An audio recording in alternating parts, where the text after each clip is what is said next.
Call to order Prescott Valley Town Council meeting. We okay? Yeah, I just brought it caught back. Clerk, please call the roll. Councilmember Kinzinger. Present. Councilmember Dickinson. Here. Councilmember Hepperly. Here. Councilmember Schumacher. Present. Councilmember Packard. Present. Vice Mayor Hunt. Here. Mayor Palguda. Present. We have a quorum. Thank you, ma'am. Item 2A, Partnership for Economic Development Success. Mr. Davison, I believe you're going to lead us off. Mr. Mayor, members of the council, this study session item has been in the works for a number of months, and it was really born out of the council's strategic planning efforts. And there's, two components in our strategic plan that talk about quality of life in our community and being a prosperous community. And those two foundational elements tie directly into our efforts here and why this is so important. A great educational system and a well-managed and exciting dynamic community is usually not created by accident. It's created by intention. And it's not going to be any one thing that we do. It's going to be a whole host of different strategies and different efforts, whether it's by our elected officials helping to spearhead something, school officials, school elected officials, to all of the various community partners coming together to make sure that our educational system is top-notch and helping to support the future of our community from an economic development perspective. So tonight we're going to have Mike Paredes, who's going to come up next and just talk about how this ties directly into our economic development efforts, why it's so important. And then our school superintendent, John Pottis, is going to talk about the state of our schools, get a high-level overview, and then we'll wrap it up with some specific discussion points that we want to have with council and hopefully some direction from you guys on things that we could be planning for and thinking about for the next few months and years ahead. Then we're going to tie directly or move directly into a school safety overview. And as school safety issues are front and center across this nation, we want to make sure that all of you are aware of the efforts that are going on between our public safety department and the school, and then if you have any specific questions related to that. So with that, I'm going to turn it over to Mr. Paredes, who's going to talk about the economic development component. Thank you.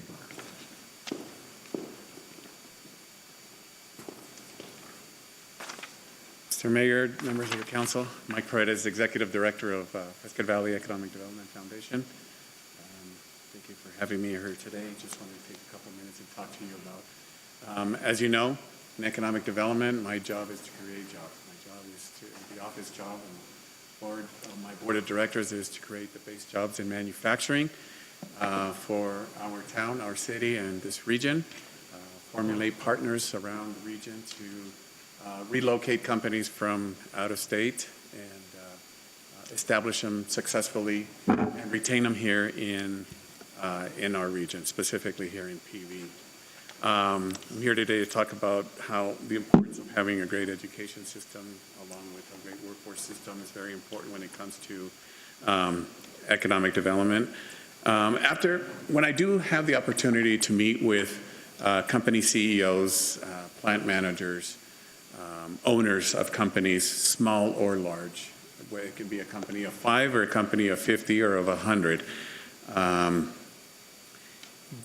After the discussion that I present, the possibilities, the quality of life, who we are as a community here in Prescott Valley, the communication, the discussion quickly turns into, within the first 10, 15 minutes, turns into two things, education and labor, which is definitely key components in the pitch and to these companies. That's okay. And the reason being is that companies, these owners, these CEOs are always looking at how competitive are we? They're looking at the bigger picture. How sustainable is the education system? And I'm not just talking about the college system, the collegiate system. I'm talking specifically on the K through 12 system. A lot of times the companies bring families. A lot of times, most of the time, it's usually the owner, plant managers, accountants, their managers, And they purchase homes a lot in the past, and they have students, they have kids that go into our education system. And so some of the questions that come out is, tell me a little bit about your K through 12 system. Who's in charge? Tell me about your high school. Tell me about your elementary schools. Is it drivable distance? A lot of times, most of the time, I'm speaking with companies in the middle of one of the largest metro areas in the country, which is the LA Orange County. It's vast, it's enormous with these enormous school systems. So not only am I trying to convince and make the pitch and make sense, logical and financial sense for them to relocate out of, let's say, in Irvine or in the city of Orange, but it's also to another state, but not only to another state, but a rural part that is considered rural part of the state of Arizona. And so, companies like to hear that the town of Prescott Valley is an important partner with my organization. They like to hear that the school superintendent forms part of the board of directors, that a member of your council and management sits on our board of directors. Why? Because it tells a story. It tells a story of partnerships. It tells a story of a cohesiveness community that at the end of the day allows them to make a proper choice of whether or not they're able to come. On the labor side, they always ask, how is your labor? Tell me about the education system. Is there a flow of high school graduates into the labor force? Is there a flow of capacity training programs from my high school to a tech school, possibly a college system? And so when I sit down with these companies, this is the type of stories that I tell them. And believe me, they read the positives of our communities before I sit down with them, and they read the negatives. Whatever the politics out there, the bond issues of the past, I heard 2 years ago X, Y, and Z. And so it does take the majority part of the discussion in economic development and how companies make decisions to relocate. Again, they bring families, they bring their own children, and so it's a very important part of the discussion. How supportive is your community to education? That tells a story. A lot of times these companies want to know if we are to make that change, if we are to make that relocation, what is it going to look like, not only for my family being the owner of the company, but for my staff. Am I going to be able to hire locally? Am I going to be able to work with the high school system, with HUSD, and have, for those students that are good in tech type of manual dexterities and they're good at manufacturing, is there a flow of students that can support this particular company? And so I'll give you one example. Approximately 5 years ago, I was working with a company out of Orange County in the city of Orange. I met with them 2 or 3 times, 2 or 3 visits to their operation. By the 3rd visit, I brought in a major team, which is the state of Arizona, myself, and a couple of other individuals that would allow me to, in the workforce, that allow them to make proper choices. The relocation wasn't an issue. They loved the town. They knew where it was. It wasn't about tax base. It wasn't about being in rural Arizona. It came down to skill set. It came down to a specific. This manufacturer was in an industry where it was specialized welding.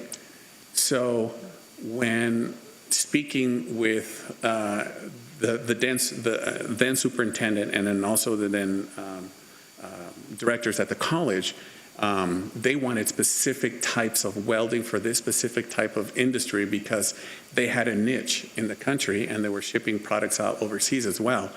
So when I say that education is very important, at times it's the only element of the decision that a major company is taking into consideration. And that's one example. Can't say what it was, but it was about 55 jobs, and it was 45 of those 55 jobs were definitely in their was in the welding. And so, again, education, labor, the workforce, an intricate and important part of the world of economic development and the growth of economic development and how we sustain ourselves as a community. So good schools equate to a great workforce, to an existing and an expanding job base for us here in Prescott Valley. And I'm a true believer, and I will hold that to as long as I am here. But those are the few minutes that I wanted to take you, and in support of HUSD and the town, and I'll continue marketing this town for progress. So thank you. Any questions, or do you take questions? No? Doesn't look like we have any questions. Thanks, Mike. Thank you. Thank you. Welcome, sir. All right, thank you. Mr. Mayor, Ms. Vice Mayor, council members. So school starts Monday. We're talking about schools. Wow, that's really loud. We're excited to welcome what we're expecting to be about, actually, we've been about 5,500 kids. We're expecting about 200 more from last year, maybe even 300 more. So we're expecting to be pushing 5,700, getting close to 6,000, which is where I would love to be.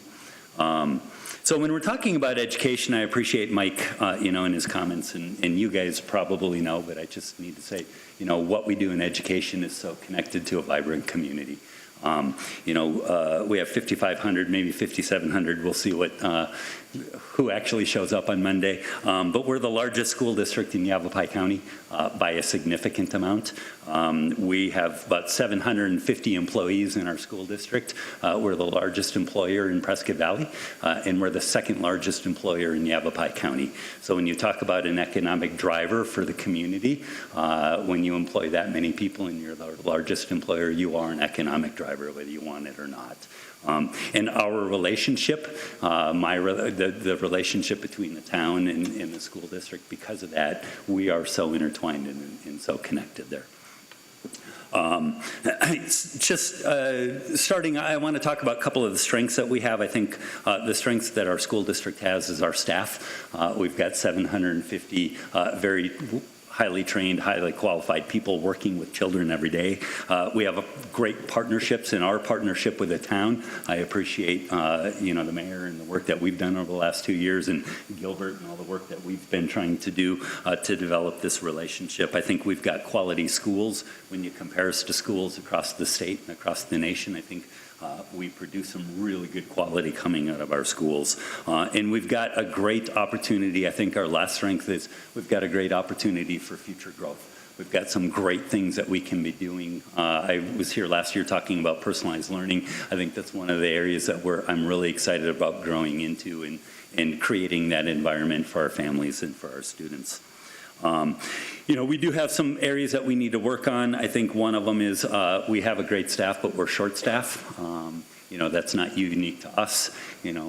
I know talking to Chief Tyser, we're having a hard time finding police officers. You go to any business in the area, help wanted signs are everywhere.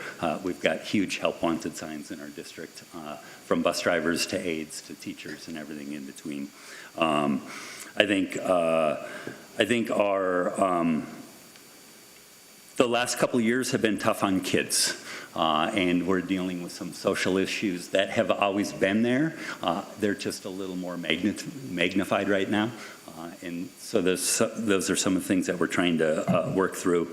And I guess that's my segue going into what I want to talk about is when we're trying to serve our kids and what we do. My question is, do our students here in Humboldt Unified School District, our students coming out of Prescott Valley, do they have a competitive disadvantage when we're talking about them going to compete with students across our state, across our nation, and certainly across our globe, because we live in a global world. What Mike talked about is whether we like it or not, Mike's constantly in competition. When companies are coming to look to move here, they've also got a list of other communities that they're looking at. And some of the top questions that they ask is, what's your education system? Not only for our employees, but our kids' employees and everything else. And so our kids they're walking into a variety of competitive situations.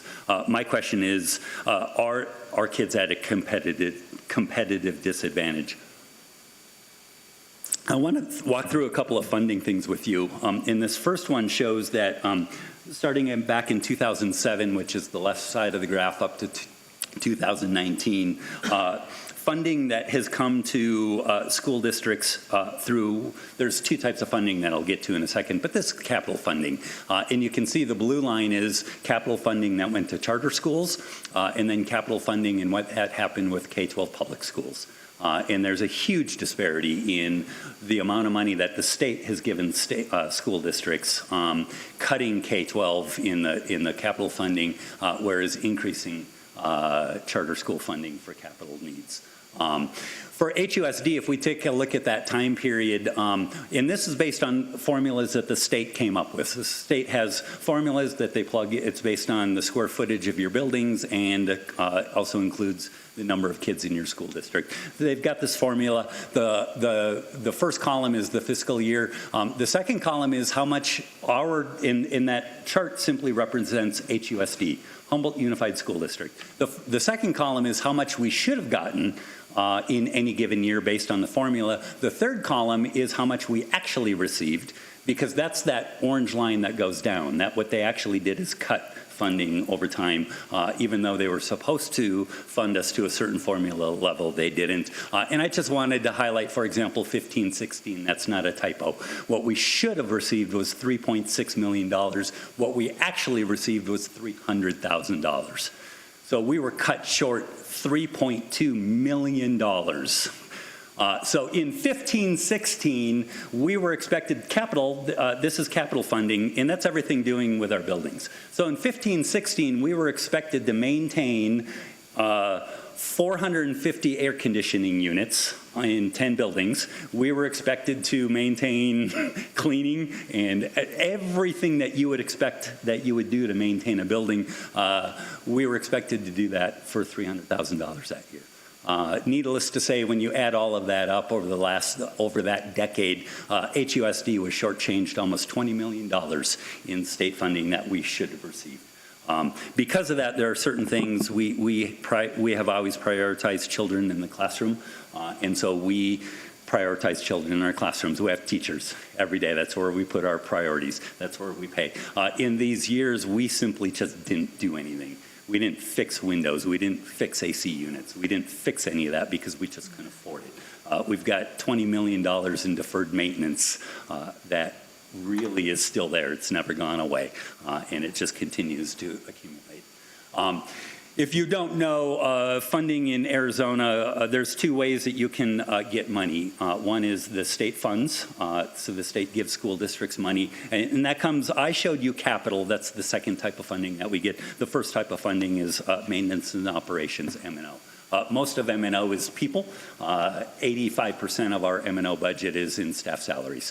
And then the rest of it is, supplies and pencils and stuff like that. And then capital is the capital needs. The second way that you can get funding, the only other legal way that a school district can get funding other than what the state decides based on a formula is you can have voter-approved bonds and overrides. And a bond is something that you would go out to voters. Bonds are usually used for capital items, the maintenance of buildings, AC units, the reconstruction, reconditioning of buildings, or the building of new buildings. And then overrides, to pass an override, overrides are usually used to pay for salaries. So we know that teachers don't get paid very much. You could pass an override and increase your teacher salary. That's usually what overrides are used for, is the M&O side of things, the salary side of things.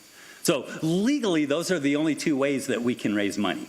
The school district cannot go out legally on our own and just decide to do outside of a couple fundraisers that PTOs might do. But the districts can't raise money outside of those two things. This second way, the voter-approved bonds and overrides, what I want to talk through just for a minute is the disparity within our school, within our state. And so what this graph, or what this little graph shows, is the difference between districts that cannot pass a bond and an override and the districts that can pass both a bond and an override. And the lower right-hand corner, the dark green, that represents the spending that a school district has above and beyond the state formula if they're able to pass a bond and an override. And then the yellow is if you can't. Humboldt Unified is in the yellow because we have not been able to pass a bond or an override for a number of years. So our per pupil spending outside of state formula is about $500 a kid. We have districts around the state that are able to do both bonds and overrides, and their per pupil spending is $1,600. It's 3 times the amount. So we do have districts, and here's a good representation of that. The red arrows are Humboldt. This is 3 different years, 2007, 2013, and 2019. The red arrows are Humboldt Unified. The other ones are districts across, for example. They're all the same. The first one in each category is Chino Valley, and then Scottsdale has a huge green, and then Catalina Foothills, Humboldt Unified, Madison Elementary, and Phoenix Union. The blue down on the bottom, that represents state funding. So we're all about the same because it's based on formula. The formula is adjusted a little bit depending on your poverty rate and some different other factors. The green is the disparity that I'm talking about. When we take a look at Humboldt Unified School District in 2007, as compared to Scottsdale or Madison or Phoenix Union, and the amount of money that those school districts were spending per pupil versus what we were spending, in the green simply represents those districts had both bonds and overrides. And because of that, they had a lot more money going into their school districts. Districts like us that can't have it for the most part or can't seem to pass that, we simply have to go with what the state gives us.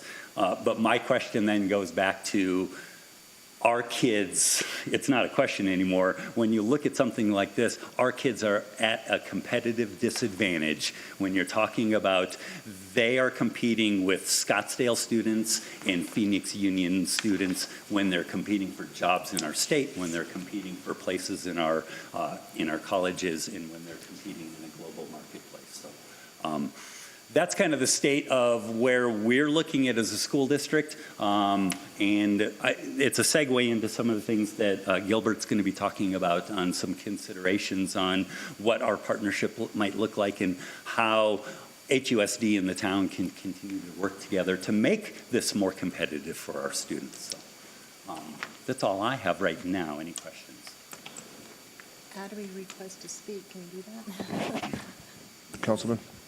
My question is, just explain it for my ignorance, why does the charter schools get so high for the amount of funds they get and public doesn't? What is that reason, that screen you had back there, a few screens back, where you showed them going up and us going down? That is, that's written in state statute. That's the way the statute's written. Statutes are written, I mean, maybe I shouldn't say it this way, but I'm going to. Go ahead. Statutes are written to protect charter schools. Okay. And so statutes are written to make sure that charter schools do have that continuing funding. And that language that's written in to protect charter schools is not written in when it comes to K-12 public education. Okay. And because of that, the legislature, when they assign funding, has the ability, like in those years, has the ability to say, we're not going to fund that to the cap, whereas statute said they have to do that for charter schools. Okay. Thank you very much. Yep. Vice Mayor? Thank you, John, for your presentation. And I want to recognize Rich Adler, who came in. Thank you for being here, sir. So I have to say that even though our kids are at a severe disadvantage, a third of what some other schools with bonds and overrides get, boy, when we see them at council meetings, you would think that they're at an advantage above all other kids. And not only those kids, but when I'm in the schools and classrooms, they're pretty amazing there too. So one shining star at least. I know you stand to gain $1.8 million, is it? For social emotional learning, the COVID funds? We have, well, in ESSER 3, we have 11 million. 11 million. That's divided out, and part of it is for SEL stuff, yes. So I support that. I know there's been other issues with it in our community. Social emotional learning has been around for a long time. Other organizations like MapForce have facets of social emotional learning. And I personally, after this presentation, don't think we can leave any money on the table. And I guess I have a trust level after working with you and on the Humboldt Education Foundation and even with our teachers that you guys aren't going to let anything wacky come into our schools. I mean, they may do that down south or in other parts of the United States, but I have a trust level that that's not going to happen here. And I just want you to know that I'm a big supporter of whatever you have to do to get those funds because I trust you and our teachers. Thank you. I guess that's it for me. Thank you for all you do. Thank you. Councilwoman Hepperly? I don't want this question to sound like I'm calling you out, because I'm not. I'm just legitimately curious. Yes. The high school has a gorgeous new baseball field. Where did the funding for that come from? So that was pre-me, but I am pretty sure that we did pass a bond or a bond that was back in early 2000s, and I believe that was part of that bond package. Okay. So even though we're just seeing it now, it was something that kind of the wheels started turning a long time ago, and the funding, because the baseball field is pretty new with the artificial turf and. Yeah, no, that actually is from back in those days, I Yeah. believe. Yeah. Yeah. Okay. Pre-two. So if you look at that last graph, in 2007, we still had, 218. That was some of that bond money left over that we were still spending from that original bond. And I believe, like I said, that turf came from that bond. Okay. Thank you. Yeah. Councilwoman Schumacher? So what delegates the ability of the overrides? Why can't we go into that if everybody else says, let's do the override? Well, and that's a great question. It's a complicated question. For whatever reason, and we've had a lot of conversations both internally and externally, that's something that appears on the ballot in the fall. And so, this coming fall, we're going to have a general election, and school districts usually run their bonds and overrides during those elections. And so it requires a vote of the population. And so the question is, so why is our greater community not supporting those bonds and overrides when they show up in the ballot? I think, too, this was a surprise to me that we weren't given the money that we were allocated. Yeah. And so I think that the public's unaware, and I think that needs to be part of the wordage or the verbiage of the vote so that they're aware that that's what you're trying to accomplish is to get the funds that are due you. Yes. So I would think that it just needs, a lot of it is in the wording, and if people are confused, they're not going to say yes. Correct. So Thank you. I appreciate thank you for all your hard work. We appreciate that. Thank you. Thank you. Councilwoman Dickinson? Thank you for being here. Absolutely. So I just want to reiterate what it was that you shared about what contributes to the reduction of capital funding for public schools. What you're saying is that the Arizona Revised Statutes provide structure for charter schools to get funding, but not for public schools. Am I understanding that? And that it's through the legislature that these funds are distributed or are allocated? Yeah. Is that correct? So ultimately, every year, the legislature passes their budget bill. It always comes through the legislature. And, K-12 is in the budget bill and their own government. I mean, everything that they fund at the state level is in those budget bills. So ultimately, it's the legislature who determines, who's going to get how much money in any given year.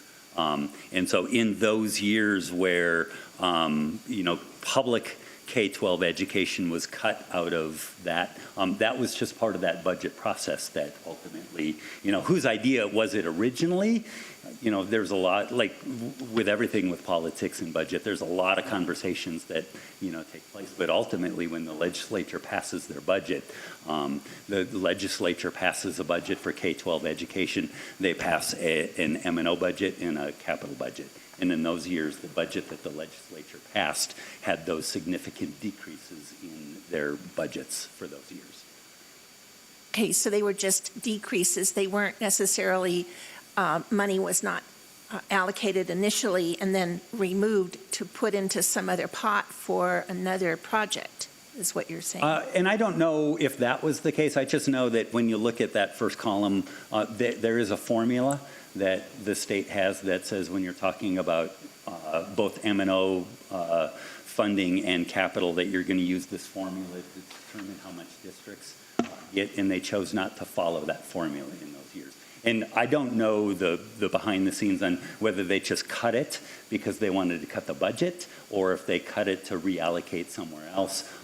It was also not something, if I can maybe clarify a little more, I don't believe it was something where they gave us the money and then after the year started they took it back. It's when they passed the budget in the spring, the money just wasn't there and they didn't actually allocate what they should have based on the formula.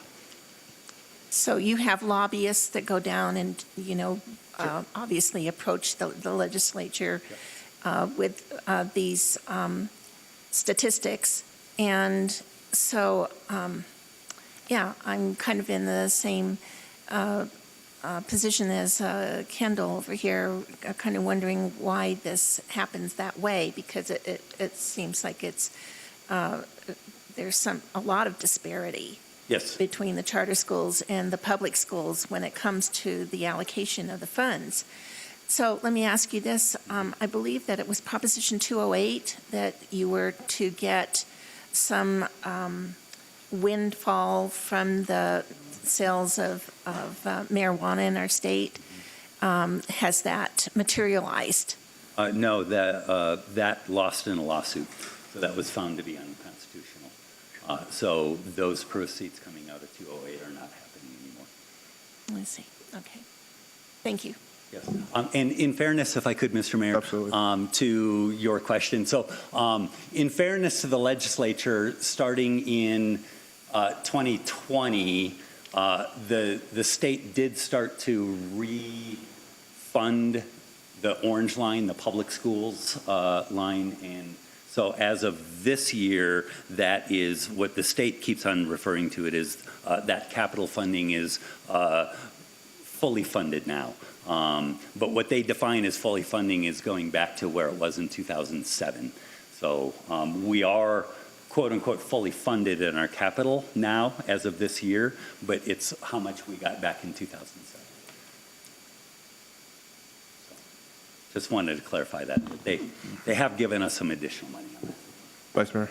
So John, should you do a bond and an override, count me in, because we helped last time, we'll help again.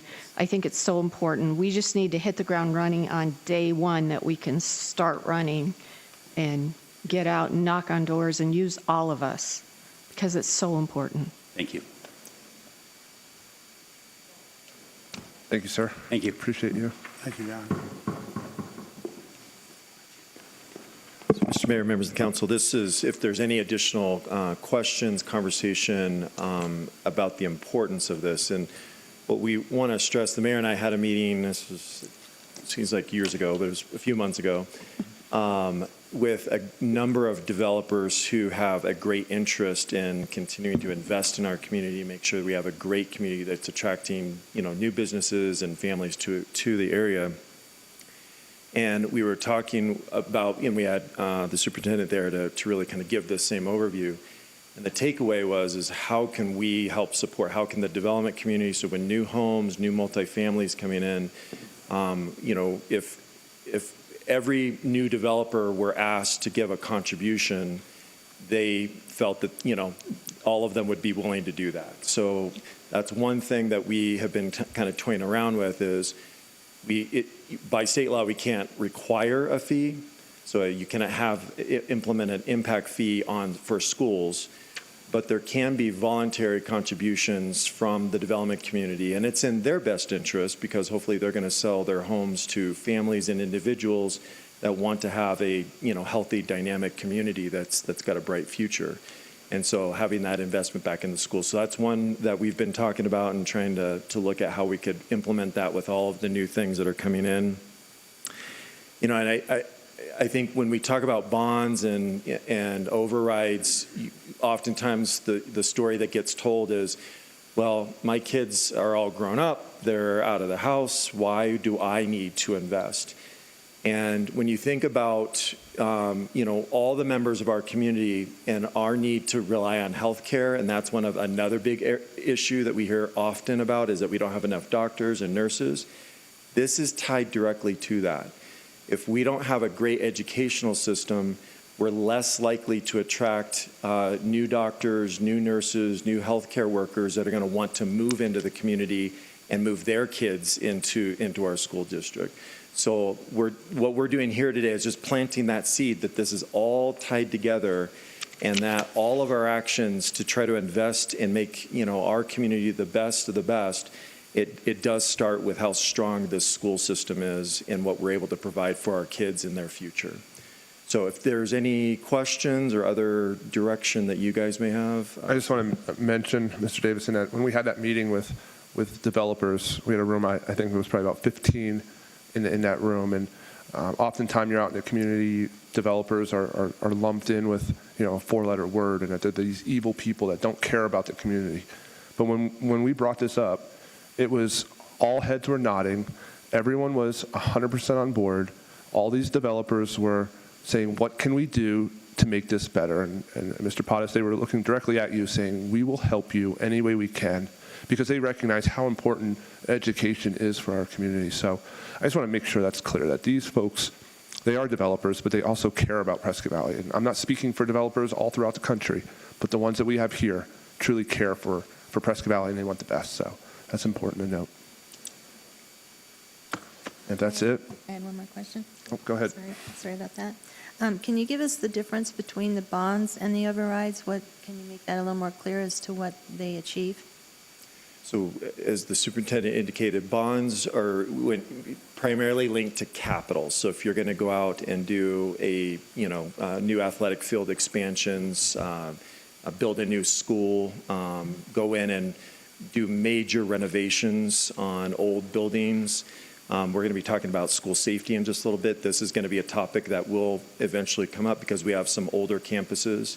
And, how do we reconfigure those? And so that's where a bond would come in. And an override is a continuation of an authority really tied to salaries, so teacher salaries and being able to provide a sufficient amount of money for your staff. Okay, thank you. Councilman Dickinson. Could you elaborate a little bit about how we voted on a 2% tax that was primarily directed to, we're always being shared with our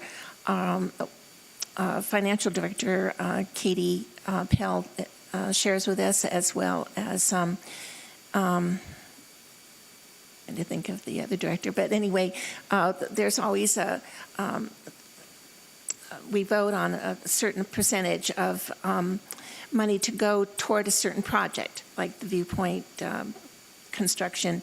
And I was wondering the difference between maybe doing something like that is short-term for, like what you're sharing with us, projects that are for renovations or for certain projects for building baseball fields or football fields or whatever, compared to doing a bond that might last for years. So, Mr. Mayor, Councilmember Dickinson, so the school lives off of property tax. So if the voters in the district are voting for a new bond to invest in the schools, it's all tied to property tax. On the town side of this, when we're doing projects, if we were to go out and bond for something, If we went to the voters, it would usually be tied to sales tax, although you could have a secondary property tax. But in Prescott Valley's case, it's linked to our sales tax. So we live off of sales tax, the schools live off of property tax. So, and this is rather unique, I think, to our area because of the growth that we're getting from the West and from other states where people are accustomed to paying taxes for schools. And it's not unusual to talk to somebody and they say, well, yeah, always in our property taxes we pay a certain amount to go towards schools, but here we don't. And so, it used to be something really foreign and something that we really, not necessarily fought against, but we didn't have to. But now we have a portion of our community that are accustomed to paying that.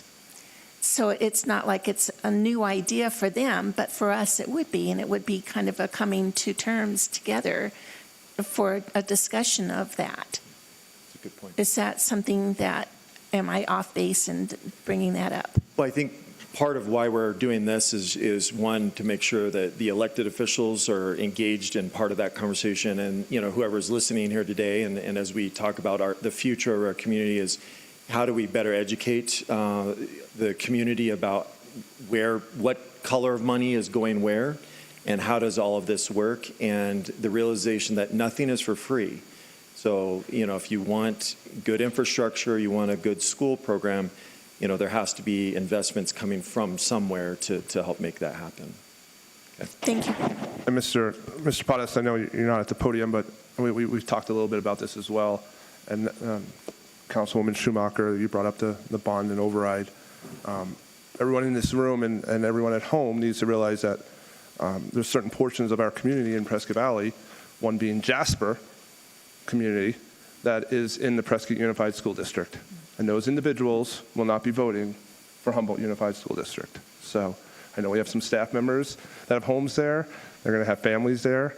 And I know it comes down to a dollar amount, but at the end of the day, if you want votes, you need to get the votes from the people that live in Prescott Valley. So something, Mr. Adler's here. The school board needs to have that conversation. As uncomfortable as it is, you need to have that conversation and say, we want our voters that are in Prescott Valley to vote for Prescott Valley things. So with that being said, thank you. I know it's not your fault, sir. And just so you know, we've had that conversation, and that conversation is continuing. I don't know if it's going to go anywhere, but we are talking. And that's fine. I totally understand if it's a losing battle, it's a losing battle. But I know the residents of Prescott Valley want to know, hey, they live in Jasper. I want to be able to vote for Granville School, which is right down the street, and I want to be able to benefit them. Sure. So I didn't know if council was aware of that. Yes. Councilman? I guess the one thought that I'm having right now is because with the influx of people moving into Prescott Valley, a lot of them are such as like myself, older people that don't have kids anymore. So the demographics could be tainted towards 50, 55 on up, which is we've gone through that, as you mentioned, John, about raising our kids. But we also need to be reminded, and I guess that's what you did today, and I want to reinforce what Kendall said. I think it goes back to and maybe I haven't paid attention in the past, John, so forgive me, okay? Maybe when these, before these bonds and overrides come around, we got to get that message out loud and clear, not just once, twice, three times, whatever the case may be. I was ignorant, and I apologize for that. My bad. But I think that's the way we got to look at it. So as the demographics change right now, we got to get the message out. But then once we get that message out, we get more people starting to stay here, younger people staying here, working here, having kids here, going to school, as those bonds and overrides in the future could very well be easier to be had because we have a younger demographics to that point. So that's what my thoughts are. Thank you. Thank you, guys. Mr. Mayor, we'll just transition quickly into the school safety piece. For the record, we're on item 2B. Thank you. Welcome, sir. Thank you, Mr. Mayor. Thank you, Vice Mayor, Town Council, Bob Tyser, Chief of Police. Great to see you here tonight. A few things that just wanted to go over with a little bit and share, not only with you, but with our community. Very important topic, school safety. As you know, the school district here is spread out quite vast area. We have 10 schools in our area that we support with one school resource officer. We have Officer Mermel that handles all of that. So we have one school resource officer. But I think it's also important to know that not only do we just service the schools with one SRO, we have an entire police department that focuses and prioritizes school safety. So as schools coming up, our schools will see the presence of police officers in and about those schools. They'll see our volunteers in the areas, and we'll be working those areas. But as you can see right there, we do have a significant amount of coverage that we provide here. Tonight's an opportunity to give an update on what we are doing, and in the partnership that we have with HUSD, which is excellent. The school superintendent and I meet once a month, he and I, to discuss these topics and provide the information down to our staff. Currently, what we are doing is one of our sergeants, one of our tactical sergeants, Sergeant Joe McCamish, has been completing site safety assessments at each of the schools to provide feedback to our schools onto how to keep those schools safe, especially when it comes to security measures, when it comes to vulnerability issues, and we're working through that. We are also handling training for our school staff. And that is something that we are really excited to do. We are providing training for all of the staff in HUSD. You heard there's 750 staff members right there. And it takes about 3 hours. And that Sergeant McCamish is conducting that training right now. He's got a lot of the staff through it. There's a goal to complete additional trainings and get all that staff completed by this fall into a concept of avoid, deny, defend. And that's to bring awareness to our school teachers and staff into how they can protect themselves and protect their students, and also an understanding what to expect when police officers respond to their schools during emergency situations. It's something we're very excited about to do.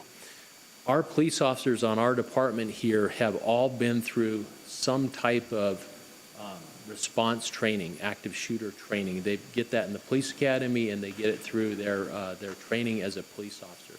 We've taken that another step this summer, and we've engaged in a program called ALERT, and that stands for Advanced Law Enforcement Rapid Response Training, and it's an additional 2-day school that we've put our officers through in collaboration with other agencies in this area. So I think that's really important to know. We put half of our department through that training this summer with a goal to complete the rest of the department by this fall, by September, and that's advanced training. And the training that we just recently went to was out in Chino Valley, so you have Chino Valley police officers, you have deputy sheriffs, you have Prescott police officers, you have Prescott Valley police officers, all in the same class. And I think that's important to know that in our community, when there's emergencies, jurisdictional boundaries are not even a thought.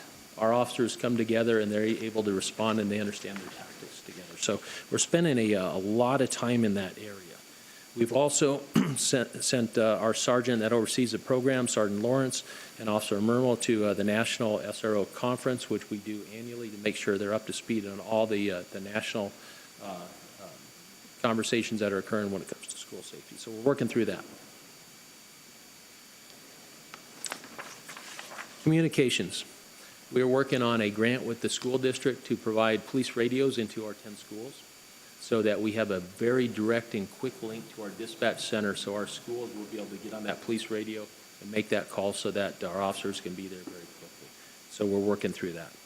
And then the last thing we're going to talk about tonight with the town manager, school superintendent, and I have been talking about this for several months now, and that's the concept of bringing another school resource officer into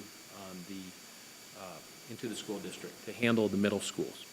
Now, we have Officer Mermel here that we would put that SRO into a training program with him on day one, which is on Monday, so a quick turnaround. Tomorrow, We are interviewing 3 seasoned police officers at Prescott Valley Police Department. Not only we, when I say we, our police department, that's in partnership with a vice principal and a principal from the school district to make that selection and establish a list of one of those 3 officers to go into the school district in partnership with HUSD. We're super excited about it. I know the 3 officers that have applied for that position, and I can tell you they are fine police officers. And if I could take all 3, I'd put them in there right now. But we'll keep 2 back and keep them serving in patrol. And so we're really excited about that. And then also tomorrow morning, while that's occurring, the superintendent has offered me an opportunity to come speak with him in front of his staff tomorrow, all hands on deck, to talk a little bit about that partnership that we're talking about tonight and share a little bit of information with his staff and school teachers. And lastly, just a quick note on the role of the SRO. Sometimes the public thinks that an SRO is a disciplinarian or an administrator in a school. That is not the case. An SRO is there to protect, to serve, to enforce the laws. A lot of it has to do with laws surrounding the schools, but they are not only there in that role, but they're also there in that mentorship role to be able to serve and be a mentor for those young kids as they're growing up, because we all know, many of us who may have played sports or other activities in school, we know how important that mentor figure is to us, and there's a lot of influence there, so we're excited about that. And Mr. Mayor, Vice Mayor, Council, I'd open up to any questions. Thanks, Chief. To me, sir, it's a no-brainer. Put resource officers in our schools. There are some communities throughout Arizona who choose to remove their school resource officers. And what message would you say that, are we doing it wrong? Are they doing it wrong? Or what would you say? I would say, I believe they're doing it wrong, but from the police chief's point of view, what would you say? I would say they're doing it wrong. We're doing it right. Think about it. When most of us went to school, there was not a police officer in school. They just weren't there. Today's a different environment. We have lots of major issues occurring in our country, and a way to stop those issues in our community, which when you think about it, they typically happen in places in America where we often haven't even thought about, small towns, the Prescott Valleys of the world. We can't allow that to happen. So we put the best police officers in the schools so they're right there, hands-on. They send a message to our community that we are there to protect our students, our staff, and our teachers. And we're going to be there. So I would say school resource officers in public schools is the way to go for those reasons. Thank you, sir. Yes, sir. Vice Mayor.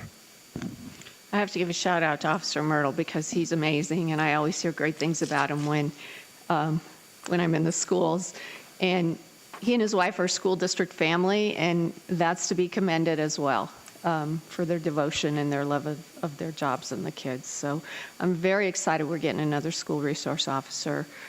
I support more than that when we can work it out through the budget. And I think the radios are a fabulous idea, too. Is that something we could do fairly soon? Yes, ma'am. We have a grant available on that. We're working actively with school district right now to make that happen. So my goal is to make that happen immediately, as soon as we can get that through the school district and make it happen. And you're right about our SRO. He's fabulous. That's why this new SRO will be shadowing him so he can show them the ropes. Cal? I have a question, Chief, and this might be for John. I remember a number of years ago when I was in school, we used to have fire drills, okay? Now, do they have drills now for the kids? And even at all, I hate to scare the kids, but is there, do we have drills for if there is a potential shooter or something there where they know what to do? I'm just asking. I don't have that answer. Would like to know. There's got to be practice. Practice makes perfect.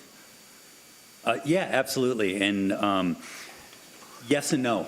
We do have drills. They're not consistent. One of the things that I've been working with Chief Kaiser and Sergeant McCamish on is those trainings for our staff and our students, and making sure that those are a regular part of. We've done it, but it's not been on regular schedules. It's been.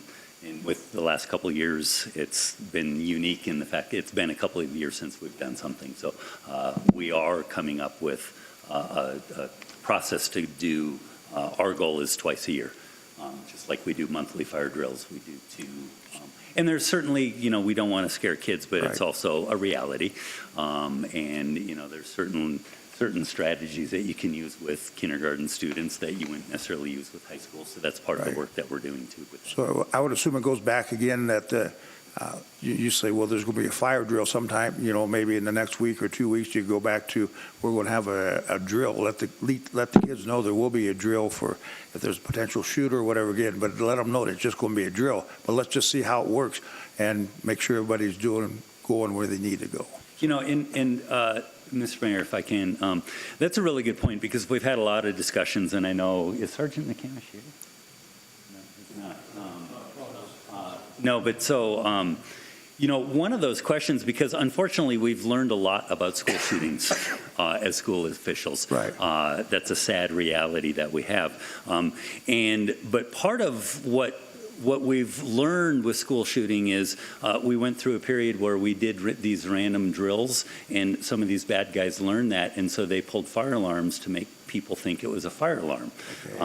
And now we're evacuating. Kids are thinking we need to go out. And so we've had a lot of conversations around that safety piece and the importance of communicating so that, because one of the things that we do in this training is we teach students and teachers that they do have and they should have a choice. That simply curling up in a ball and accepting fate is not necessarily the best choice. That if we have good communication and we can communicate with teachers that the bad guy is over here and you're over there, your best advice always is to run, get out of that situation. But we can't do that without communication.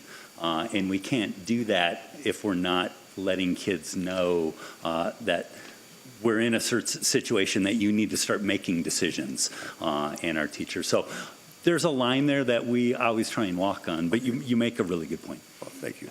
Councilwoman Dickinson? Chief Ticer, thank you for your presentation.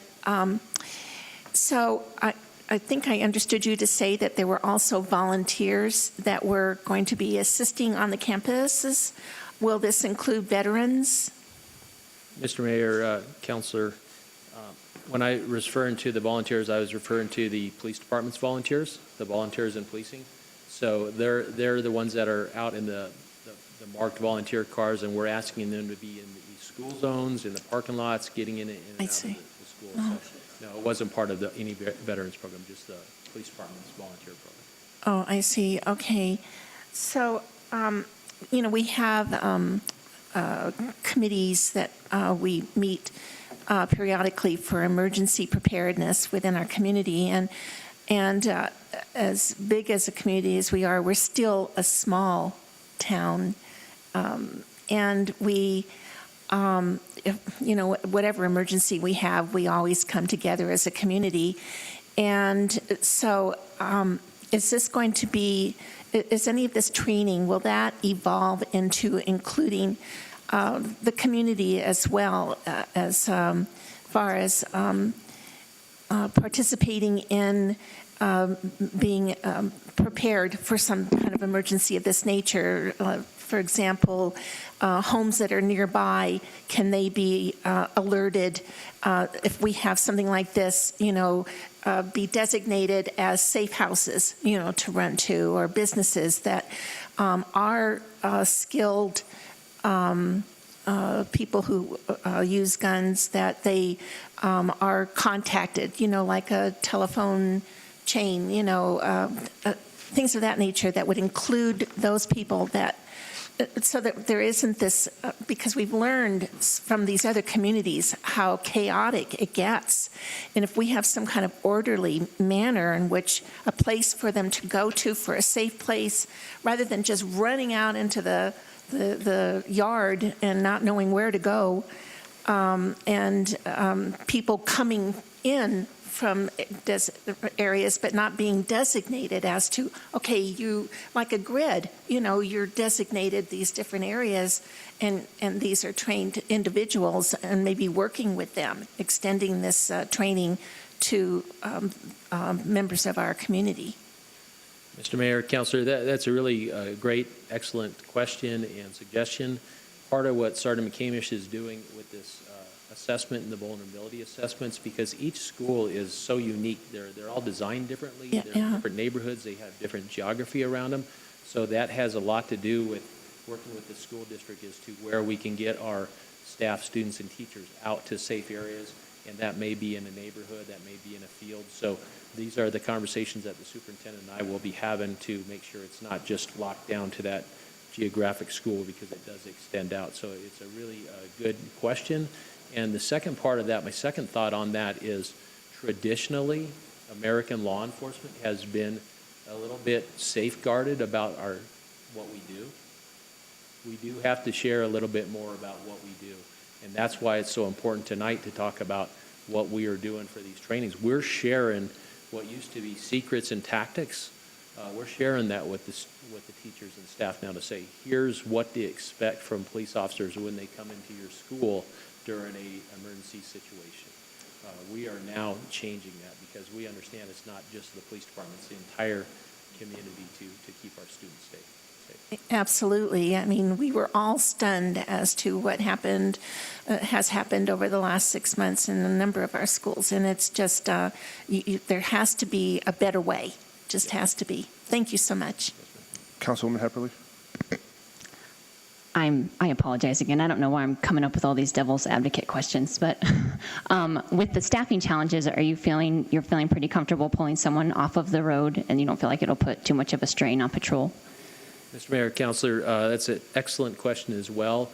Something that was at the very forethought as we made this decision in partnership with HUSD to put a police officer in the schools, an additional one. Where does that officer come from? Comes from patrol. So I've talked with Sergeant Lawrence, who is a patrol supervisor. He also has a responsibility of the SROs, and I have asked that question, he knows, several times, as well as Commander Martin. I'm like, is this going to be okay with patrol? How are we doing with staffing? Is this fine? And the answer has been resoundingly, yes, we are okay. And here's the reason why. Schools generate calls for service from the police department. If we don't have an SRO in that school, the patrol officers are responding to the schools to handle that. Now that we put an additional SRO in the school, it takes some of those calls off the shoulders of the officers in the field, where they can be more proactive in other areas of the town and be more responsive to the community. So I can tell you, the town manager and I have spoken about this. We do know that we are taking up officer from patrol, and we have a year to have that conversation as we move into the next fiscal year, those conversations about staffing. So I can anticipate that. I'll be asking for the backfill in that. I'll just be straight about that. I'm sure you will, sir. Councilwoman. Thank you, Mayor. Councilwoman Schumacher? I just wanted to say, too, that I support this program 100% for the reason that today, with the temperament of our society, that I think so much respect for authority has been lost. And I think by you having a presence, you bring that back. And it may be subliminal. You may not even be knowing that you're doing it. When I was raised, I know I've had this discussion before, that you almost had fear of father. He could look at you and you behaved. Right. And I think today, with so much social media, kids are thinking it's cool to be disrespectful, and they're not learning that it's cool to be respectful too.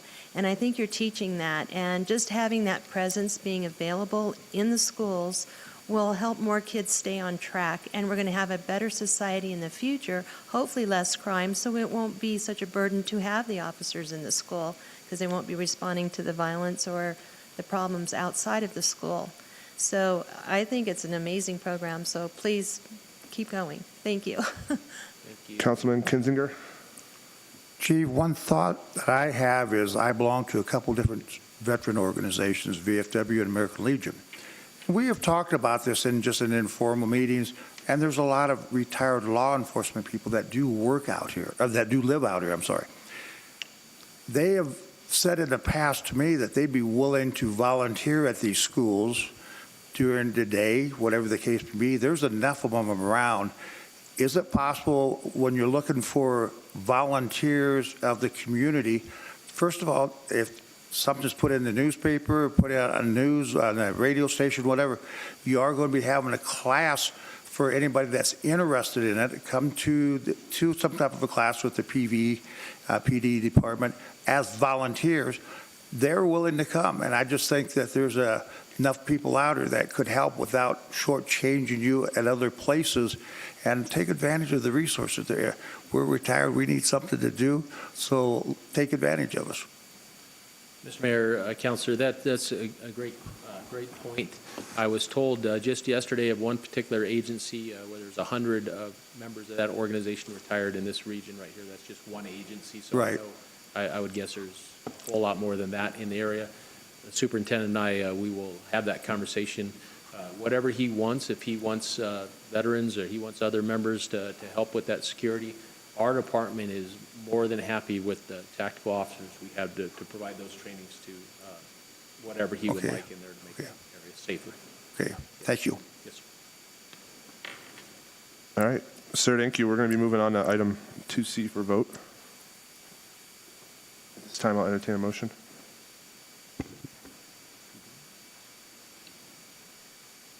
Vice Mayor, you've made a motion.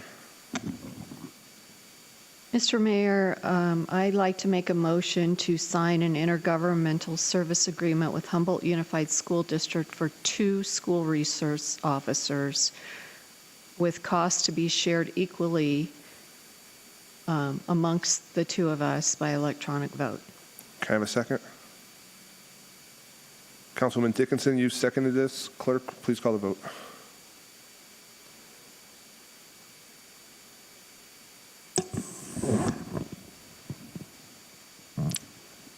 That passes unanimously, Mayor. Thank you, ma'am. Moving on to item 2D, Economic Development Quarterly Update. Welcome, ma'am. Mayor, Council. Okay, staying on the theme with education, I prepared a presentation on the Chamber of Commerce efforts in working with our school district and a variety of programs. I was originally on that 2006 bond election committee, and it was successful that we passed that, and then again also continued on in the steering committee. Again, it was a wonderful opportunity that we did pass a $42 million bond or something like that, Rich. It was an incredible amount of money, but and it did a lot for our schools at that time and has continued to do so. But subsequent bonds have not passed, and we've been involved in every single one of those on the committee, on that committee. And one of the things we found is that there was a disconnect of the message getting out. And we thought, as a Chamber of Commerce, getting into our business community, communicating the value of the schools, making efforts to invest and support would show that there's a partnership and the importance of the community passing it or keeping the school district in front of it in the business community. So just a couple of really quick slides. Making the community stronger, we believe that wholeheartedly. And there's a few programs that I'll go over that we adopted through our initiatives in the Economic Development Committee and our Youth and Education Program. Our school district superintendent has served on our chamber board ever since I've been there, so those are the school district superintendents that have come through and have represented the school district and have made amazing partnerships. And as Vice Mayor Hunt knows, she sits as our committee chair for our Economic Development Committee, and we're working on projects again with our current superintendent, John Podest. One of the things that we said when we had the election was that every time nobody heard about the schools, they took them for granted because all of it was they only wanted, you heard about the schools when it was time to ask for money and pass a bond. So we said, let's start programs where businesses were engaging with the schools, so we called it Adopt a School.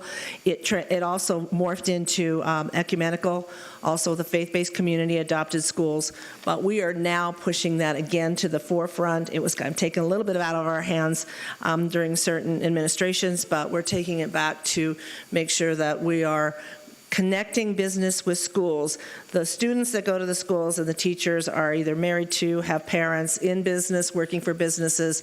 So again, that would be at the forefront. Did you hear we had, business come in and give us snacks or do a supply drive? So those are just a few pictures from some of those events that we've had over the years. New teacher welcome bags, we just were recently able to welcome 60 new teachers back to Humboldt Unified School District. We had a total of 90 in the Prescott Valley area. So again, that's a few pictures from that. And again, we ask our businesses to donate items that we can give to the teachers as they start their new school year in Prescott Valley, thanking them. So now businesses know that there's new teachers, that there's a school district that we're supporting. Career Fair is a way we worked with the school district. We had one in 2016, one in 2017. We're looking to bring that back again this next year, where we brought business leaders into the schools and they spoke on their career paths. And we've had law enforcement, fire. I see Caleb from Culver's is up there.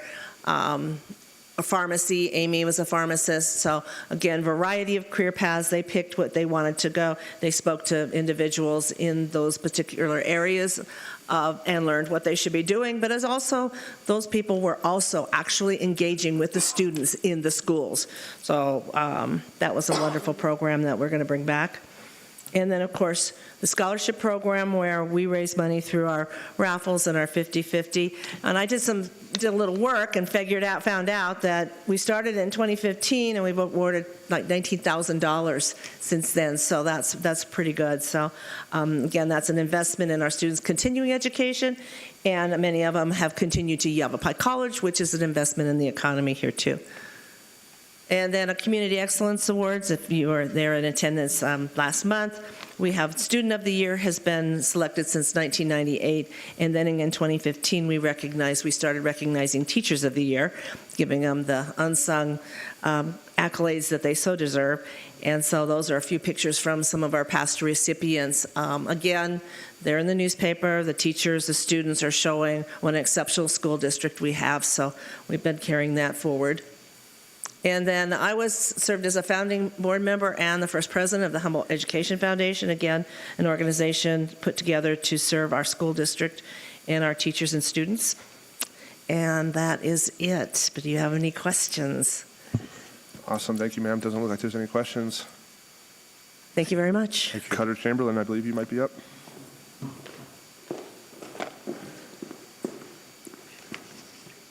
Good afternoon, Mayor and members of council. I'll make this quick, okay? We're going to switch gears a little bit. I'm going to basically be showing you some graphs, some numbers, some charts, just giving you an idea of where in the U.S., the state, and locally we're kind of sitting in terms of economic development. So for the first one, here's our labor force. The state unemployment rate right now is 4%. The county is 2.8%. And currently we are at 3.4% for Prescott Valley. This data I pulled off from a website called Placer AI. It does location analytics that tracks cell phone data. I know I've explained it a little bit before, but basically they plug the information into their website. So for Prescott Valley, we can see the retail chains recovery. So from 2019, I ran this report. The last one they had was for May. So compared to May 2019, it says, you know, our recovery rate is at 86%. It's only really kind of dropped down a little bit in just the beginning of this year. So if you look at the bottom graph there, it shows you that the retail chain foot traffic was doing really good, you know, ever since 2020 hit, and it basically was going up. It did drop down a little bit, but if you do look at our sales tax collection, that has gone up. So foot traffic might be down, but we definitely are getting the benefits from online sales, and a lot of people picking stuff up from, you know, you drive up to the stores now, you can just grab your stuff right from the car. So that's what the data looks like when I basically pulled that up. Let's see. So with the retail foot traffic did drop below 60% in April 2020. That was the lowest it actually was. And then July 2021, it was over 100 and pretty much stayed steady. And then it's looking good now. So then we have the domestic tourism recovery. I love this data. So basically, what this shows you is it is foot traffic as well, but it's domestic tourism foot traffic. So what they're actually tracking is from how far the people are coming to shop in our stores. Basically, it's during the specific time frame with visits during the equivalent pre-COVID time frame. So they're showing you the recovery percentage from compared to May 2019, before any COVID pandemic, anything was happening. It did drop to 30% down on the chart due to COVID. And at the highest point, October and December, it was at 170% on there. If you look at the bar graphs on the bottom there, it shows you in blue. And blue is local tourists, so 50 to 150 miles away. So that's pretty much anybody in the state of Arizona. The teal green bar that you can see after 2021, it really spiked up there. So that's tourists who are at least 150 miles or more away. So what that graph definitely shows me is that we are getting a lot more visitors from outside, even the state, a lot farther that are coming to our area and shopping in our stores. Since the pandemic, the number of visits into our retail locations in town have been increasing, and tourists visiting from much farther from before even the pandemic hit. If you look at the chart there, you can see that we did have locals, they were kind of there for a while until August 2020, and then we started getting, visitors from over 150 miles or more away, so. And this is the U.S. hotel occupancy rate. It's currently at 72%. Even at the highest point on this chart, it only ever reached 78%. So that's pretty much our trend. You can see everybody, in the summer, that's when everybody's really going and visiting, other places around the country, and that's where they're staying, so is hotels. So 72%, it looks like we're pretty good.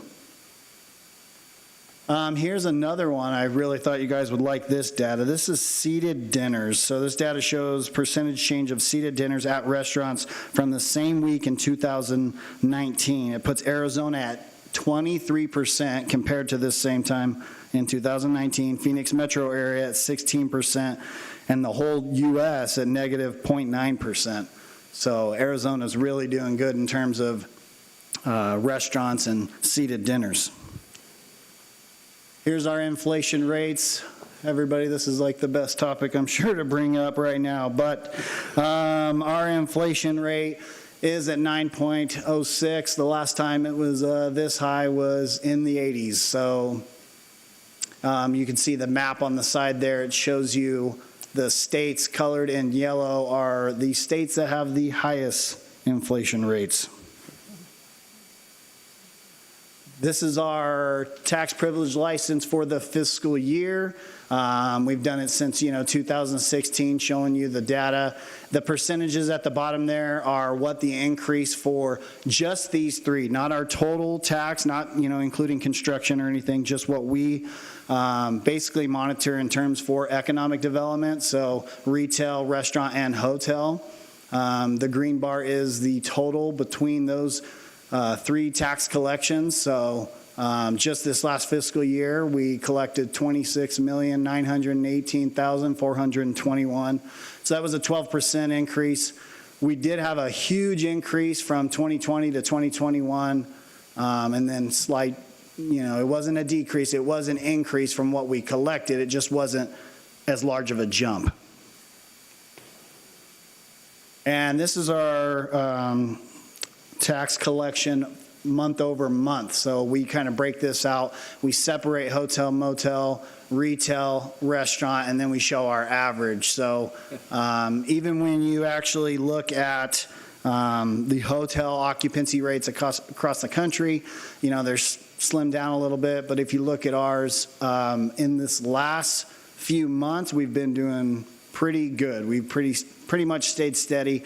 Of course, we notice when it comes to hotel motel that it does drop down during the winter months. So summer months are huge, of course, for that. So we definitely want to keep increasing marketing and, you know, tourism push to bring people into town, especially during those times. Or when it is winter time, still do the same thing, because we definitely want people to come up during that time to offset that. Let's see. So this is compared to last year. The tax collection is 2.8% up from last year, the same exact month. And you can see our trend is pretty much always in the green, increase of percentage that we collect. So this is overall all tax. The last year, 11% we were up from our last fiscal year, just in terms of retail, and restaurant was up 19.8%. So we've been doing really good in terms of that. And let's see, our new retail and commercial businesses in town, we finally broke ground. If anybody saw, the poor parking lot over by Harkins tore up. So they did break ground for the Jersey Mike's and Five Guys over there. We did get a plan submitted for a Home 2 by Hilton hotel that is set to be right next to the Yellow Leaf Cafe, in between IHOP right there. You see those two parcels. They're talking about utilizing both of those, having the hotel closer to the Glassford Hills side and then parking lot on the backside. Bosa Donuts over in the Pronghorn Plaza. The Human Bean is basically doing repairs to the site over there where the old Circle K is, off of Highway 69. Credit Union West, you see, is going up. And then the Marriott by the Events Center. So we are getting more information about that. But for as far as new retail commercial businesses, those are the new ones that we have coming into town. So you have any questions for me? Any questions for Cutter? Doesn't look like it. Oh, I'm sorry. You know what? I apologize, Councilwoman. I need to keep refreshing this. Fresh. On your graph that shows local tourists compared to national tourists, so I would have to assume, especially since we saw that increase start during COVID, that a lot of it was people who were coming here to check it out to maybe eventually move. Yep. Yeah. So is there any way to get data on like conversion rates of tourists to residents? I can definitely ask them. This is a free resource that they allow us to have. If we wanted to purchase the software, it's about $21,000 a year. So it's kind of crazy. It's out of my budget, but it is software that we could potentially look at if we were really trying to collect, specific data. They can definitely, I'm sure, do that. This is just one of those free resources that I could kind of grab. But when I've had demos with them before, because I've pretty much sat through about 3 demos with them asking, specific information, they can pretty much do a huge amount of data input if we just tell them exactly what they want. Like when they showed me the last demo that I was on, he said, what are you kind of interested in? And I said, well, we need a grocery store. So I need data that I can show other grocery stores, and how can you, show me that? So basically he pulled in the address for our Fry's, our Walmart, our Safeway, our Sprouts, and he can look at all the foot traffic and how many visitors they're getting each day and where those visitors are from. So he showed me an actual, he wouldn't let me take a screenshot of it, but he did show me a color-coordinated, map of our area, and it shows from Prescott, Chino, Dewey. It shows you where everybody's shopping, and it's kind of crazy because, I've known this for a long time, but everybody shops all over the area. It's not like the Chino residents are staying in Chino or Prescott.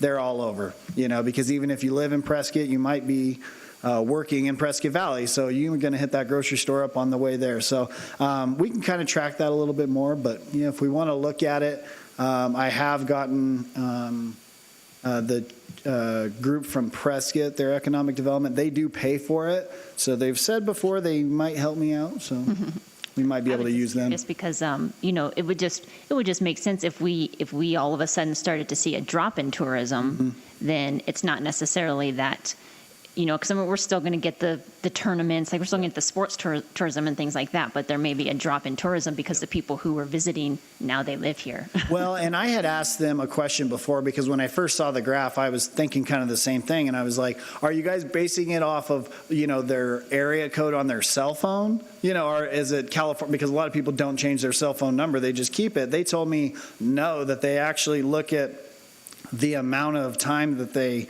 stay in a certain area. So it's their overnight stays. Like, where are they? If it's like a week or so, they consider them to be just visiting. But if it's month on month, and each night that their cell phone is in this same exact location, that they're technically a resident. It's kind of crazy, that data, so, yep. Councilman? Question, Cutter, you mentioned Marriott by the Event Center. Explain that. I guess I'm missing that. I think we're all in the dark when it comes to that. They haven't submitted any initial project reviews to Development Services as of yet. So we're kind of in the dark when it comes to that. So I have reached out.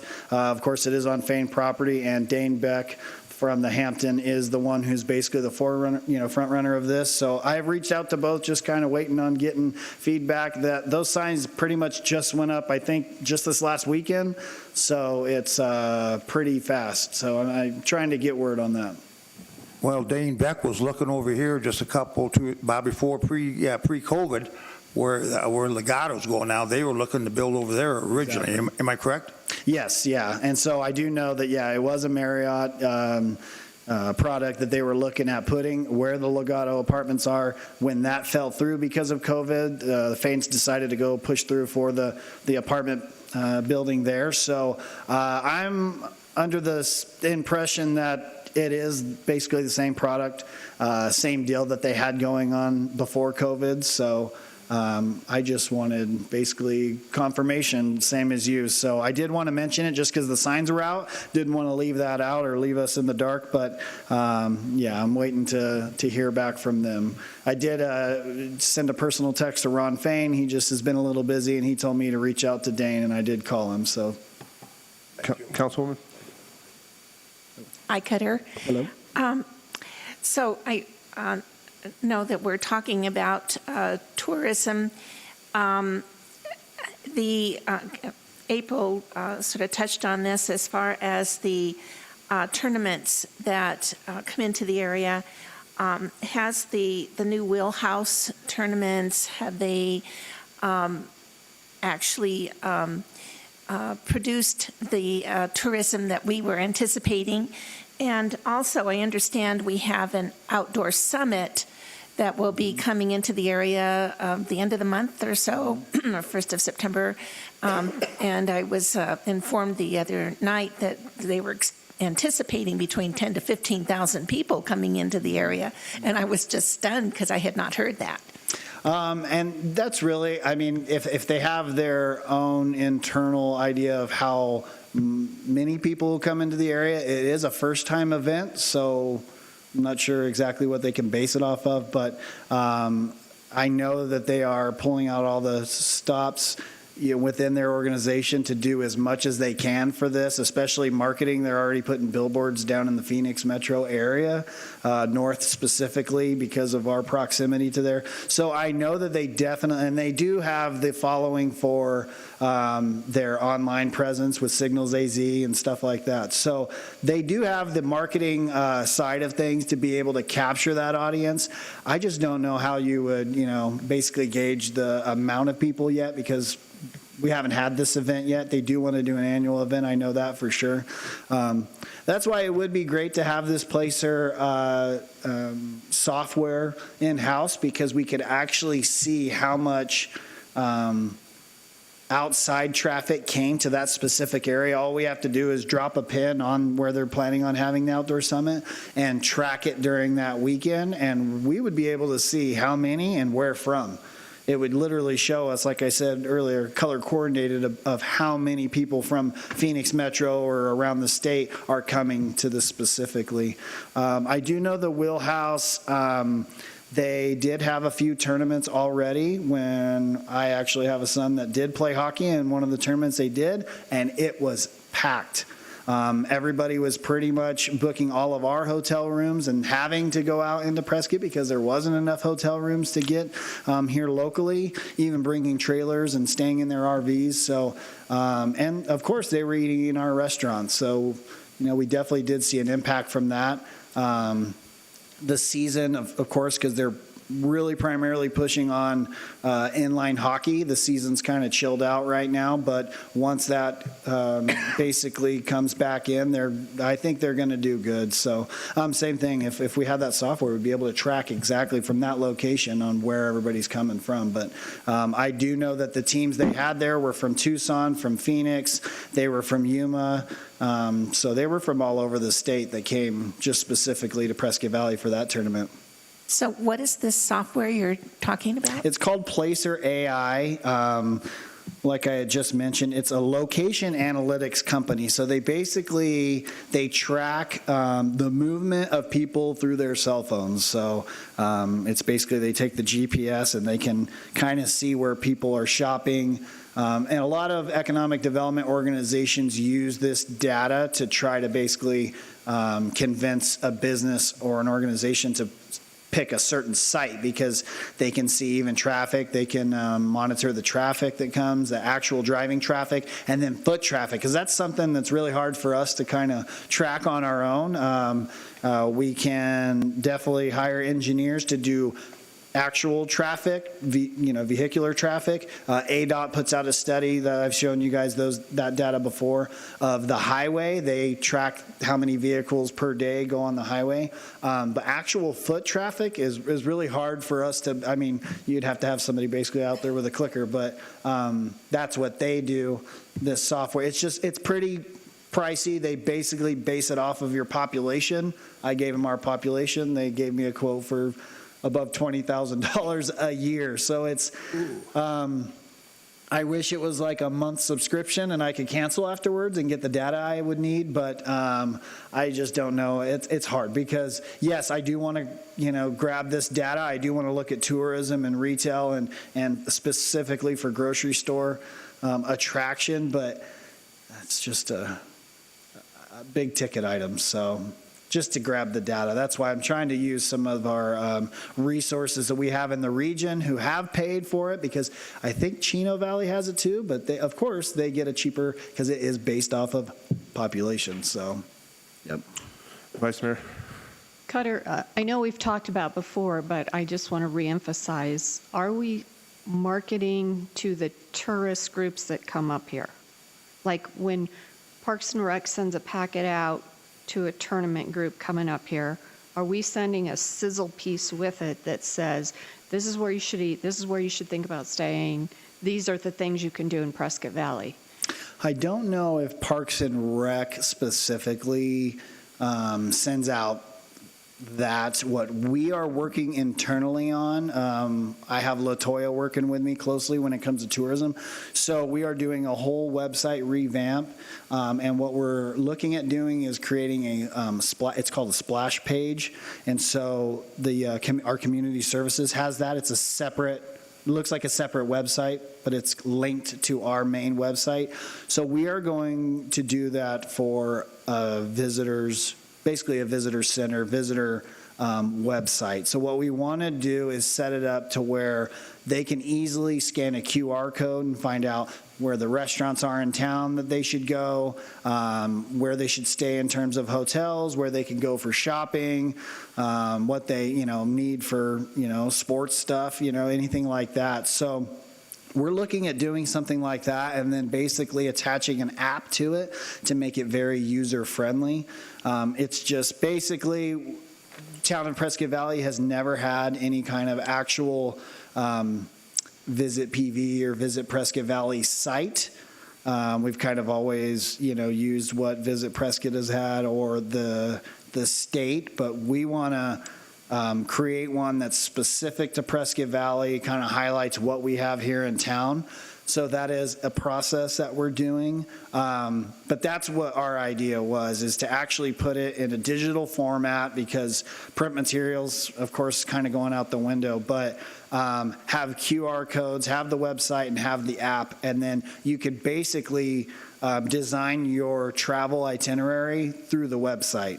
So if you're saying, I'm coming to Prescott Valley, then we would basically just really push on like Google to get the search optimization. That's actually Pedro's idea there too, so that when somebody searches, what to do in Prescott Valley or where to go, that site is at the top of the list, and they can go to that site and click and find out things to do.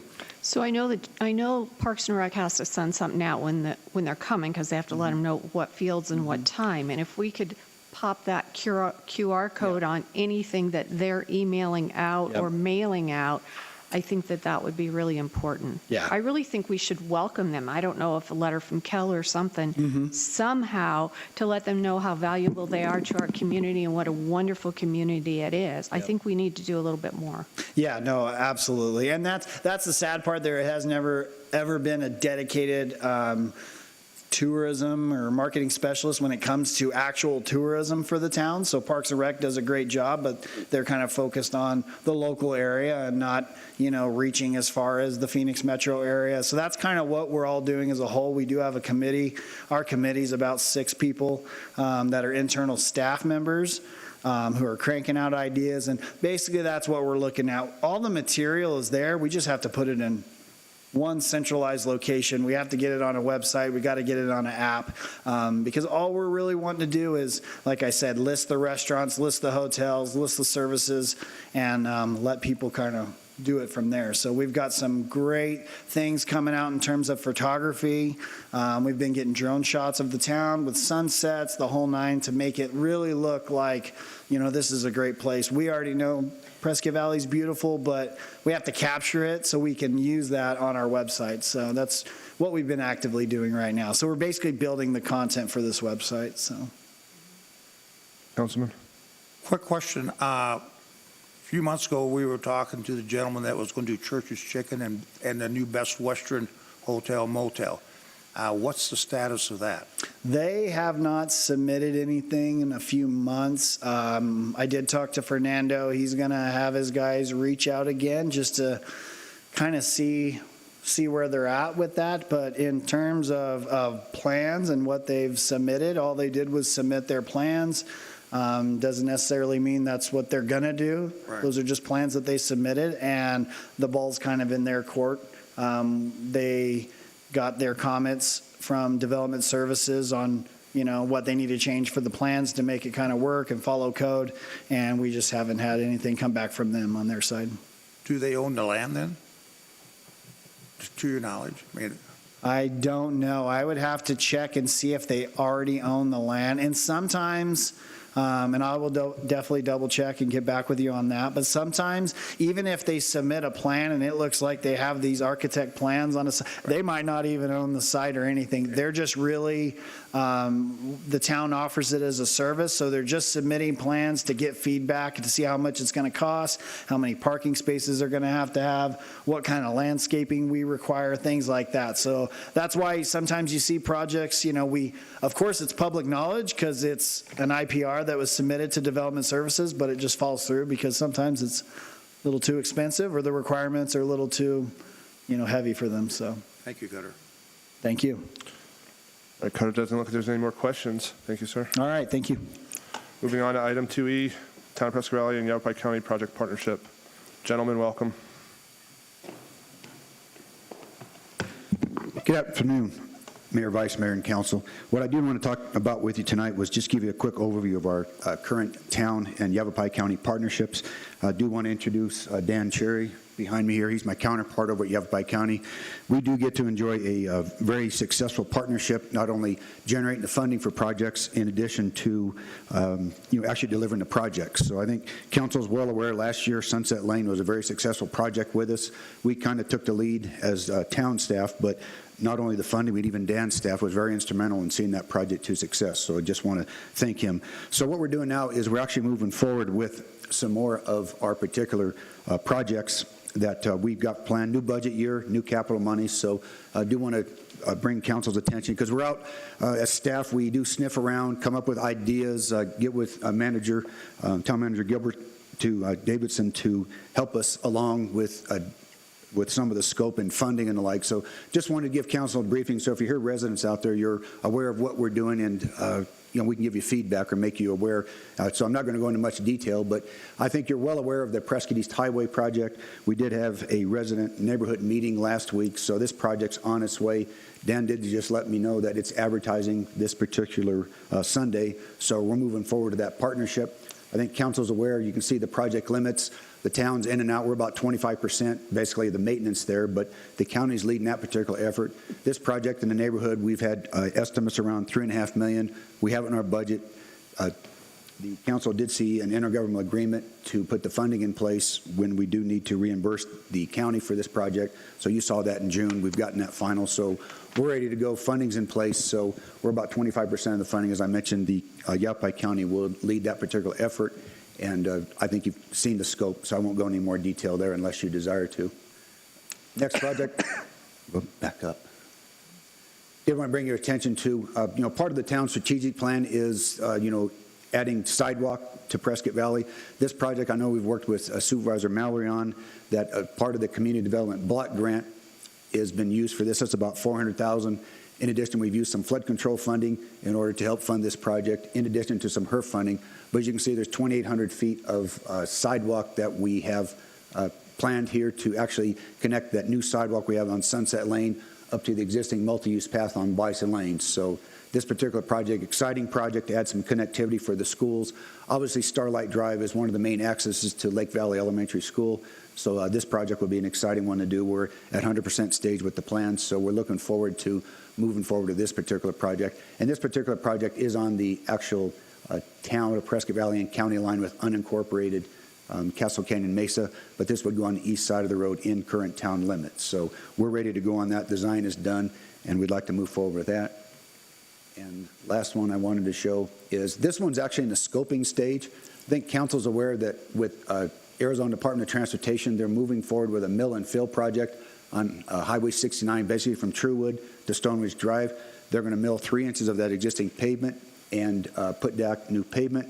We've been exploring, I know, Mayor, you sat in a meeting here a few months ago of actually repurposing those millings for a low-cost paving project on the dirt sections of Old Black Canyon Highway. So the interesting thing was we worked with ADOT, another partner, to look at can we take those millings during that project, time it to where we can take the millings there, utilize them on the dirt section of Old Black Canyon Highway. So our residents and our taxpayers get to realize some, I guess, windfall ideas here of improving Old Black Canyon Highway. I know that's been a particular focus and priority with some of the residents to see that emergency access be more year-round capability with a pavement standard.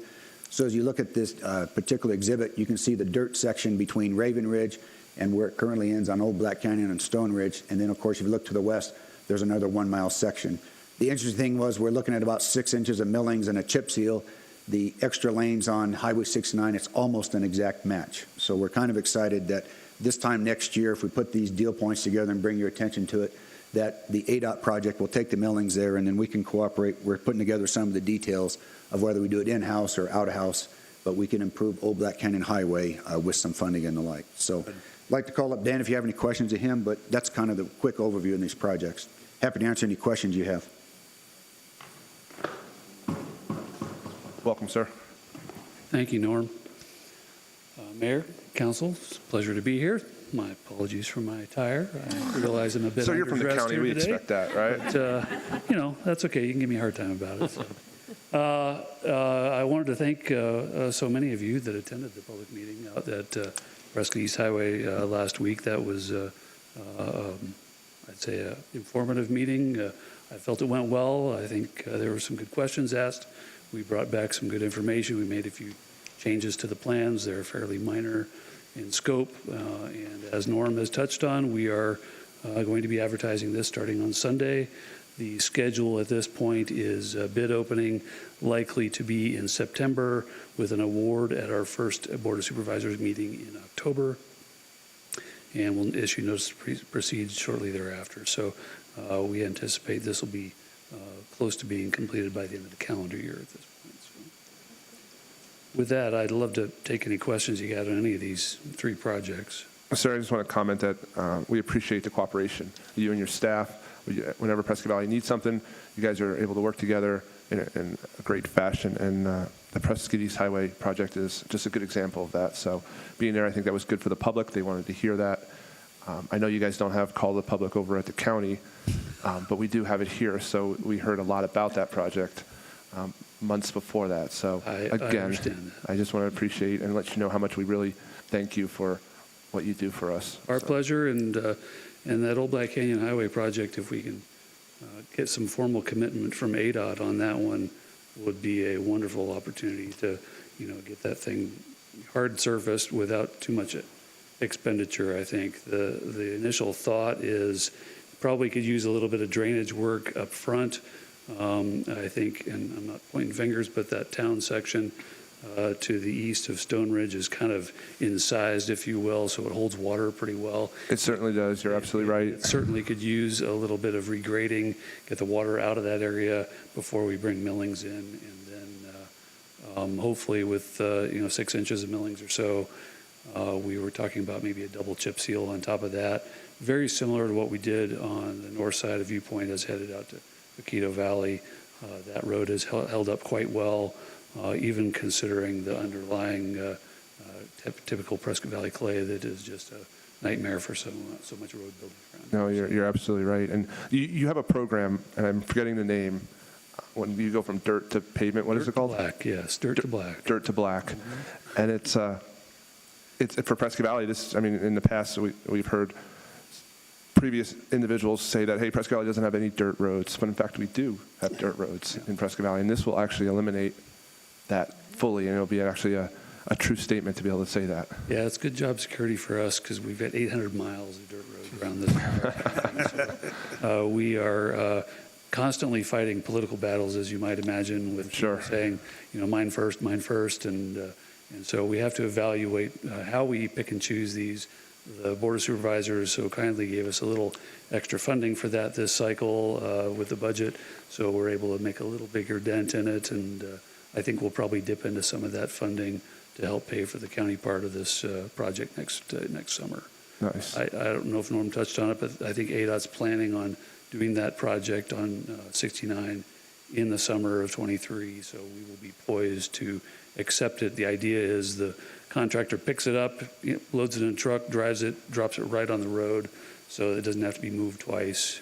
Gotcha. And then we can, have a blade or two out there to receive it and lay it, and ultimately we mix some kind of rejuvenator, or sometimes we use a product called MC250. It's similar to diesel oil, but it works very well for kind of rejuvenating those oils in the millings and allows us to roll it out and get it well compacted so that when you put a chip seal on top of that, it's very effective and seems to hold up well to low volume traffic.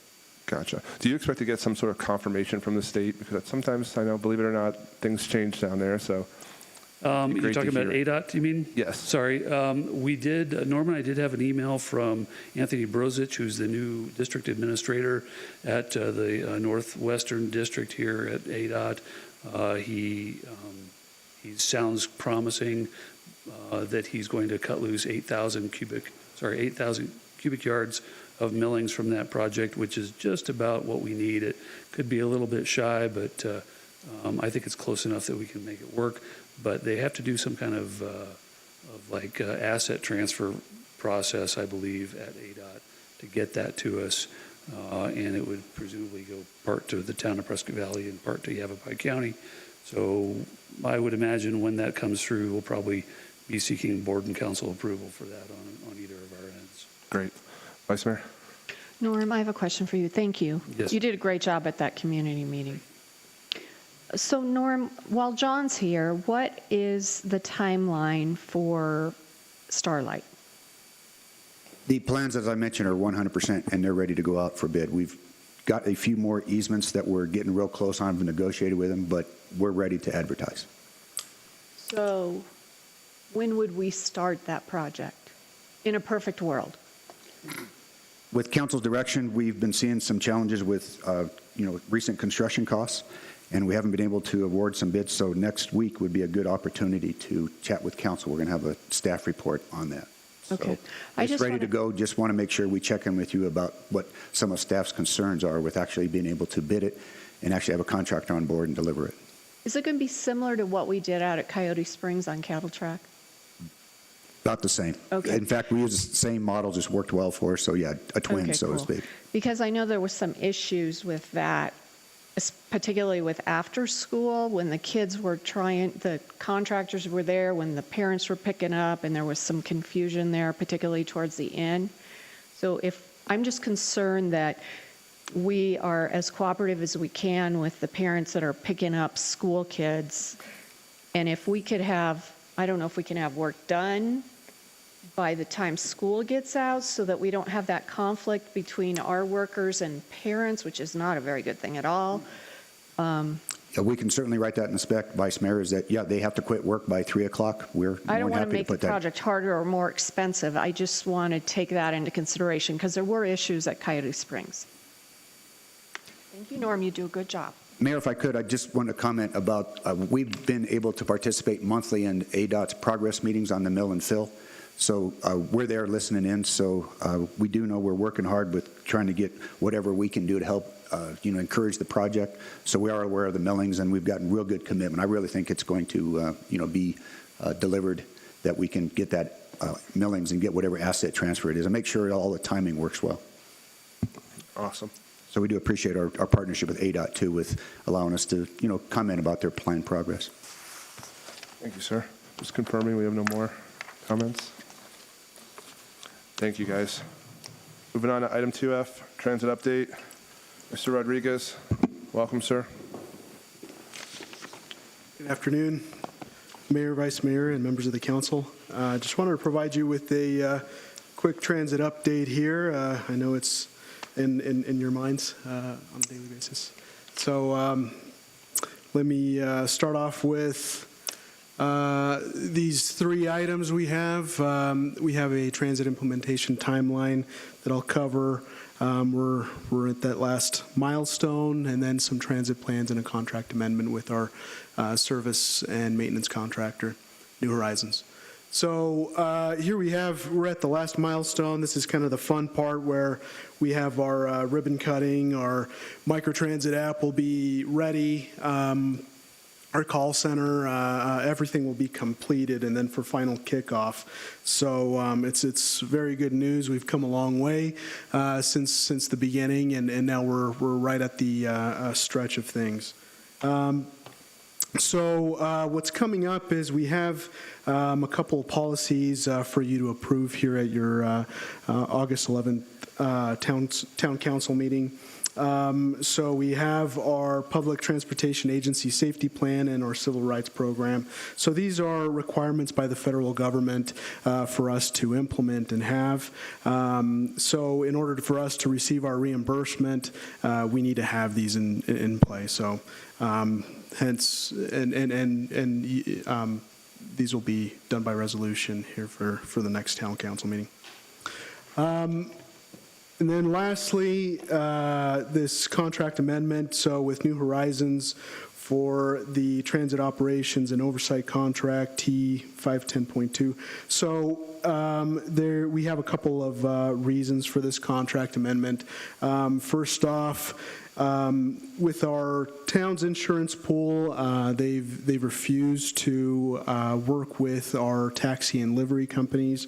They have a high liability, and they do not want to insure them at all, or not necessarily insure them directly, but in case of an event where there's liability, that it kind of trickles down to the town. They want to be absolved of that, and the only way to do that is through New Horizons. New Horizons is willing to take on that burden and absolve the town. So obviously, our insurance costs are going to be a little bit greater, but that is the only way to incorporate taxi and livery companies into this transit service.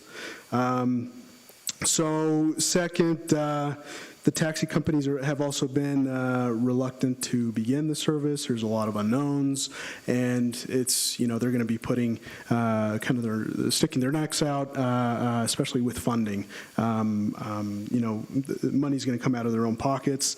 And another requirement from New Horizons insurer is that they need to increase their coverage thresholds. So right now, they're very minimal, as stipulated by the state. The state is the regulatory body of the taxi companies, and so it's very minimal in order to become a taxi company. And so those insurance levels need to increase for them.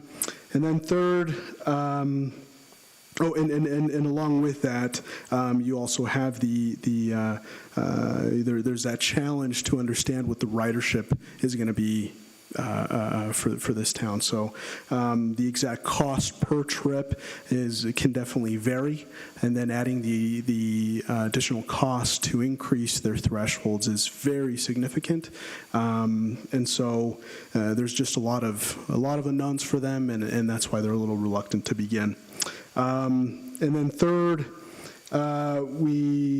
we currently do not have the support from livery companies to provide service for people with disabilities, and therefore, as you remember, the Saturday service is specifically just for livery companies and taxi companies to provide that service.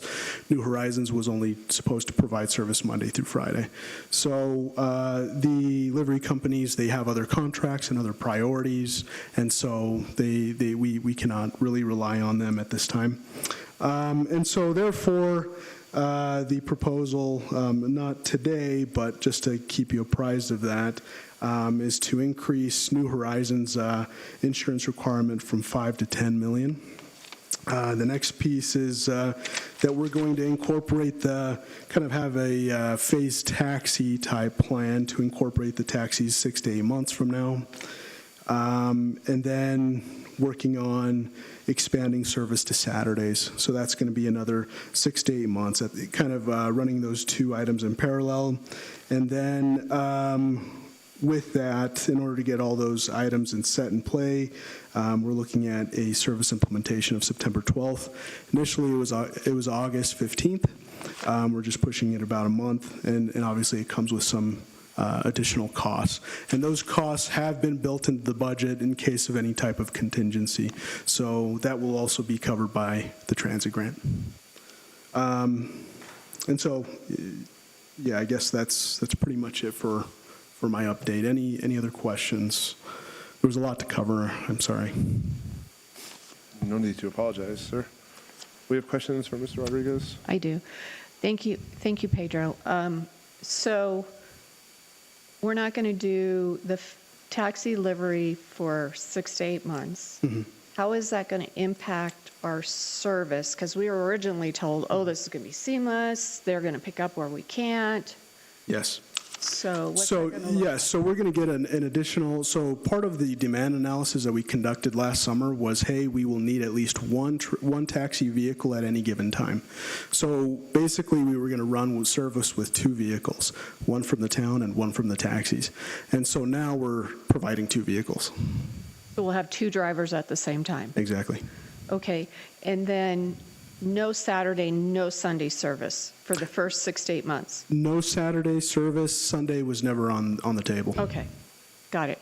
And the $5 to $10 million insurance increase, is that per year or the life of the contract? That's for the life of the contract, that they need to maintain that threshold. Which is 3 years?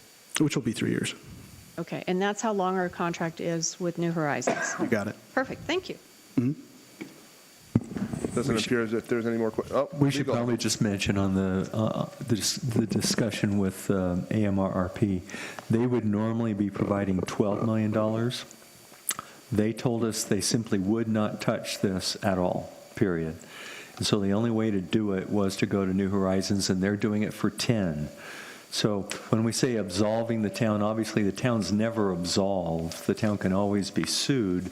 What we're going to have is $10 million of insurance, not 12 from our, and the excess that the pool might have offered, but the pool simply wasn't willing to do it. So we're proposing to do it on this basis. We believe it's a risk worth taking if we're going to have the service that we want to provide. But obviously, that's not going to happen for 6 to 8 months. We're going to get this bump in their insurance right away. We won't need it for 6 to 8 months. Yes. Thank you, sir. Sorry, adding that additional layer, not completely absolving. All right. Thank you, sir. We appreciate you. Moving on to item 3, need a motion to adjourn.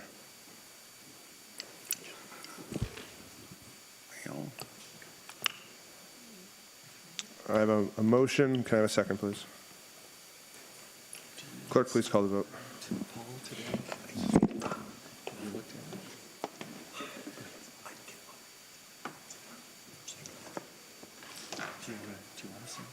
That passes, Mayor. Thank you, ma'am. Thanks, everyone, for coming out.